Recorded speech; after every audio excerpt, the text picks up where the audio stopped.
జ్యోతిషాస్త్రరీత్యా ద్వాదశ రాశుల్లో 11వ రాశి అయినటువంటి కుంభరాశి మిత్రులారా, ఈ 2026 ఏప్రిల్ నెల మీకు ఎలా ఉంటుంది, గోచార ఫలితాలు ఎలా ఉన్నాయని తెలుసుకుంటాం. ఈ నెల మీ జీవితంలో ఆర్థికంగా నిర్ణయాలు, సంబంధాలు చాలా కీలకంగా మారబోతున్నాయి.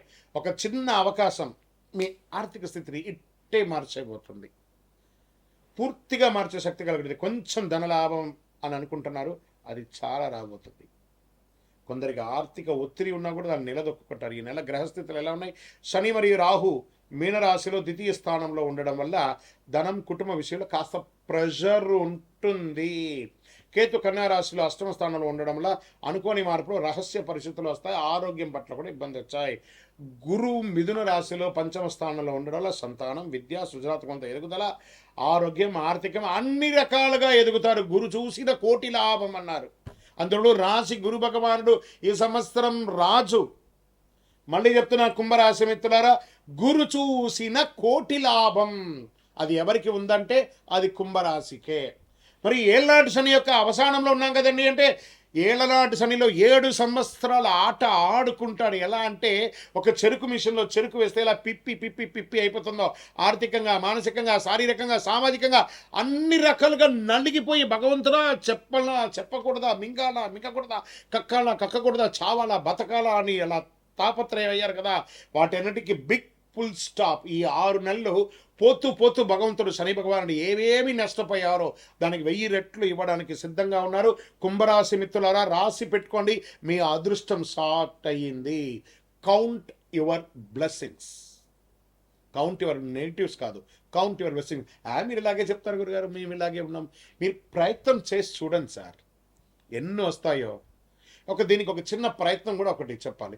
బాగా ఐడియాలజీ ఉంది, అతనికి ఆర్థికమైనటువంటి సపోర్ట్ లేదు, ఏదైనా ఎదగాలి అనే దానికోసం అతను ప్రయత్నం చేస్తూ ఉంటారు, పెట్టుబడి పెట్టేవాడి కోసం.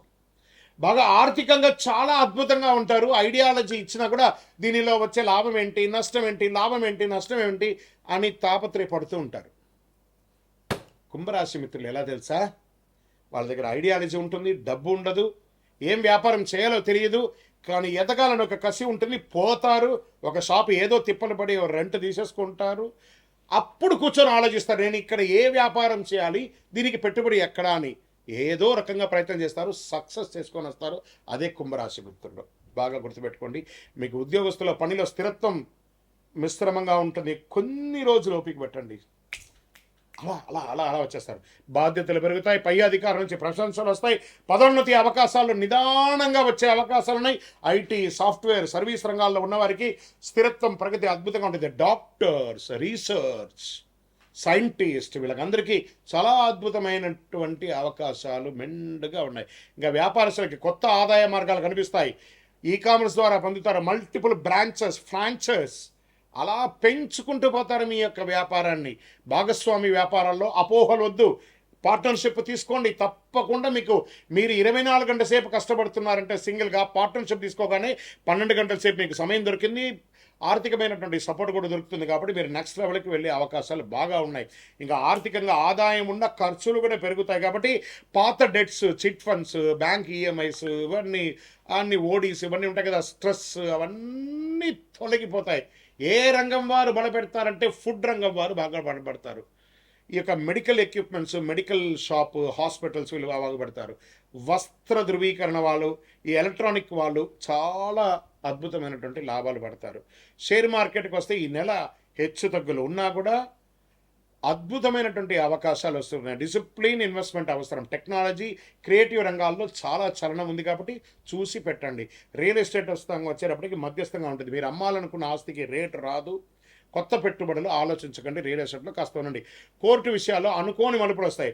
కొన్ని విషయాలు మీకు అనుకూలం రావచ్చు, కానీ పేషెన్స్ అవసరం, కొంచెం స్లోగా వస్తుంది, కానీ పాజిటివ్గానే ఉంటుంది. జాగ్రత్త. కుటుంబ విషయంలో, డబ్బుల విషయాల్లో విభేదాలు రావచ్చు. దాంపత్య జీవితంలో సహనం అవసరం. అన్నదమ్ములు దగ్గర వచ్చేటప్పటికీ అక్క చెల్లెలు, అన్నదమ్ములు, కుటుంబంలో తగాదాలు. ఇక్కడ మాత్రం కొంచెం మిశ్రమంగా ఉంది, కొన్ని గ్రహాలు నెగిటివ్గా ఉంది. కాబట్టి అన్నదమ్ముల వల్ల అవమానాలు లేదా ఇబ్బందులు, లేదా వాళ్ళ ద్వారా ఆస్తి నష్టాలు, లేదా వాళ్ళ ద్వారా ఒకరికొకరు మాట పట్టింపు లేకుండా పోవడాలు ఇలాంటివి జరిగే అవకాశాలు ఎక్కువ ఉన్నాయి. కాస్త జాగ్రత్త పడండి. ఇంకా విద్యార్థులకి మంచి సమయం, సృజనాత్మకం పెరుగుతుంది, అద్భుతమైనటువంటి పోటీ పరీక్షల్లో లాభం పొందుతారు, విదేశీ అవకాశాలు నెమ్మదిగా ముందుకు సాగే అవకాశాలు, వ్యాపారంలో ఎక్స్పోర్ట్ బిజినెస్ కూడా చేసే అవకాశాలు ఉన్నాయి విదేశాల్లో. గెట్ రెడీ, ఏమైనా రిజిస్టర్ చేసుకోండి, మంచి రోజులు రాబోతున్నాయి. సంపాదించుకోవడానికి కళాకారులకి, మీడియా, యూట్యూబ్ రంగాల వాళ్ళకి అద్భుతమైనటువంటి అవకాశాలు. ఈ నెల ఒక దాగి ఉన్న అదృష్టం ఉంది. గెట్ రెడీ, ప్రయత్నం చేయండి. నటీనటులారా, ఒక మంచి పరిచయం మిమ్మల్ని నెక్స్ట్ లెవెల్కి తీసుకుపోయే అవకాశాలు ఉన్నాయి. లేదా మీరు తీసే ఒక సినిమానో లేదా ఒక చిన్నదో ఓటీటీలో కూడా మంచి పేరు తెచ్చే అవకాశాలు బాగున్నాయి. సృజనాత్మక ఐడియా వస్తుంది మీకు. భవిష్యత్తులో పెద్ద లాభాన్ని పెద్ద బిగ్ స్క్రీన్ లాభం సంపాదించే అవకాశాలకి ఇప్పుడు ఒక పునాది అని కూడా చెప్పచ్చు.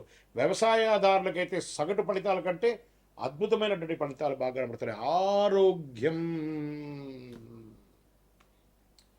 గొంతు నరాలకు సంబంధించిన సమస్యలు కనబడుతున్నాయి. జీర్ణ సమస్యలు, మోకాళ్ళ నొప్పులు, జాగ్రత్త.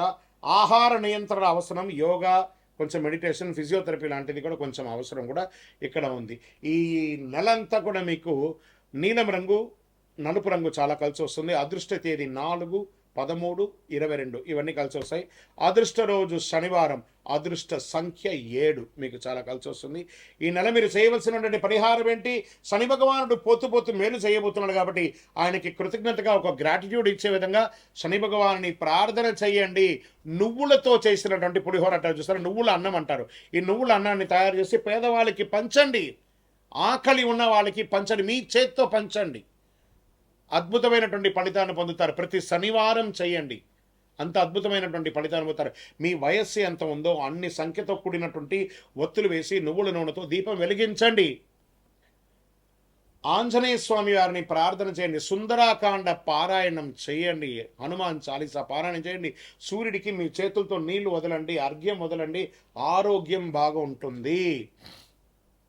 గురుగారు ఇంకా కొంచెం శీఘ్ర ఫలితాన్ని పొందడానికి ఏం కావాలంటే శని యొక్క ప్రీతి పొందడానికి కరుంగాలి శనికి చాలా ఇష్టమైనటువంటి యొక్క మాల కదా. ఈ 48 రోజులు చండి, సుదర్శన, సుబ్రహ్మణ్య భుజంగం చేసినటువంటి ఈ యొక్క కరుంగాలి మాలను మన దేవాలయంలో 48 రోజులు పూజ చేసి సిద్ధంగా ఉంది. కావాల్సిన డిస్ప్లేలో కనబడుతున్నటువంటి నంబర్కి వాట్సాప్ చేయండి. గురుగారు గోచార ప్రకారంగా కాకుండా మా వ్యక్తిగత జాతకం తెలుసుకోవాలనుకుంటున్నాం. మీ పేరు, date of birth, time of birth, place of birth, మీ పరిసర ప్రాంతాల్లో ఉన్న గురుగారిని సంప్రదించండి. లేదు గురుగారు మీ దగ్గర మేము తెలుసుకోవాలనుకుంటున్నాం, మీ వివరాలన్నీ మా డిస్ప్లేలో కనబడుతున్నటువంటి నంబర్కి వాట్సాప్ చేయండి. మా అడ్మిన్స్ మీకు అపాయింట్మెంట్ ఫిక్స్ చేస్తారు. విజయోస్తు. రైట్. తక్కువేమి మనకు రాముడు ఒక్కడుండి వరకు. ఇంకేం కావాలి మనకు? తక్కువే ఉంటుందండి, ఆయన ఉంటే చాలు మనకు. అలాంటి రాజా రామచంద్ర స్వామి వారి యొక్క పుట్టినరోజు మార్చి 27వ తారీఖున శుక్రవారం నాడు అద్భుతమైనటువంటి శ్రీరామనవమి. ఎక్కడ చూసినా మామిడి తోరణాలు, పులిహోరలు, కళ్యాణోత్సవాలు, కళ్యాణ తలంబ్రాలు. గల్లి గల్లికి మనకు ఉభయ తెలుగు రాష్ట్రాల్లోనూ దేశ విదేశాలలో ఎక్కడ చూసినా రామ కళ్యాణం.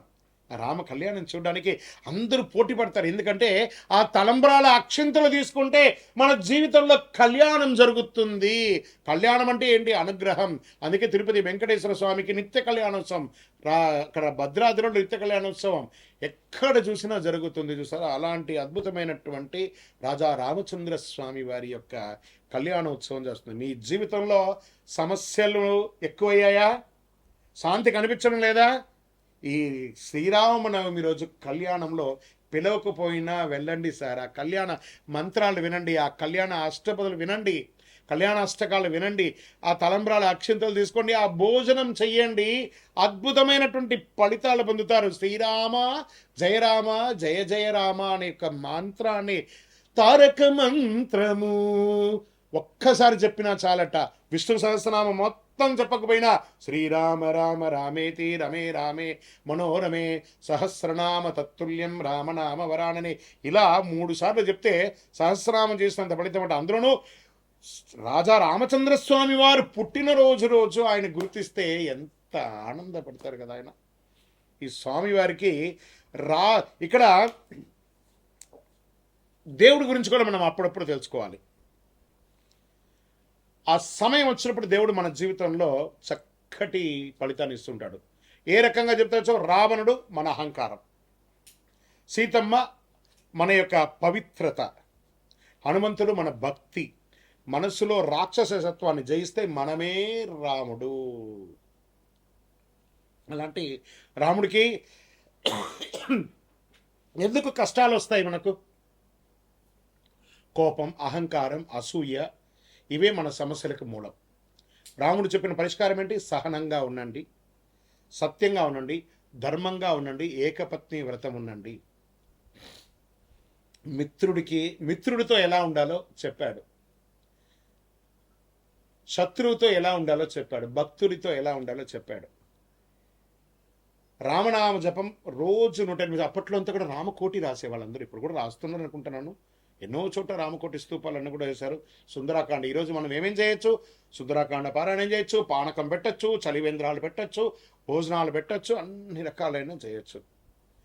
దేవుడు బయట లేడని మనలోనే ఉన్నాడు ఆ భగవంతుడు. మనం పరోపకారార్థే ఇదం శరీరం అని చెప్తే అందరూ అద్భుతమైనటువంటి ఫలితాలు పొందుతారు. రామాయణం యొక్క గూఢార్థం అన్ని కూడా అఖిలాండ కోటి బ్రహ్మాండ నాయకుడు ఉన్నటువంటి ఆ రాజా రామచంద్ర స్వామి వారి యొక్క పరిపూర్ణమైనటువంటి అనుగ్రహాన్ని అందరూ పొందాలని కోరుకుంటున్నాం.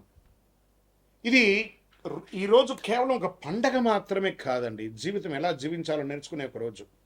ఈ రోజున రాముడు అవతరించి ధర్మాన్ని కాపాడాడు, తండ్రి మాట కోసం రాజ్యాన్ని వదిలాడు, 14 సంవత్సరాల అరణ్యంలో గడిపాడు, కష్టాలను ధైర్యంగా ఎదుర్కొన్నాడు. ఇదే మనకు పాఠం. సత్యం మాట్లాడమని చెప్పాడు, చేద్దామా? అలాంటి ఆ రామచంద్ర స్వామి వారికి రామదాసు గారు తయారు చేసి ఇచ్చినటువంటి ఆ యొక్క మంగళసూత్రంతో కళ్యాణం ఒంటిమిట్టలో జరుగుతుంది, తిరుపతిలో జరుగుతుంది, భద్రాద్రిలో జరుగుతుంది. గల్లీలో జరిగే ఈ యొక్క రామచంద్ర స్వామి వారి యొక్క కళ్యాణోత్సవాన్ని అందరం పాల్గొని మనలో ఉన్నటువంటి బాధలన్నీ తొలగించుకొని రాజా రామచంద్ర స్వామి వారి యొక్క కళ్యాణోత్సవాన్ని జై శ్రీరామ్ అనే యొక్క నామంతో మారుమోగుతూ హనుమంతుని జెండా ఊపుకుంటూ ప్రతి ఒక్కరు కూడా రామదండుగా అందరం కూడా ముందుకెళ్ళి రామ కళ్యాణం చేస్తాం. జై శ్రీరామ్.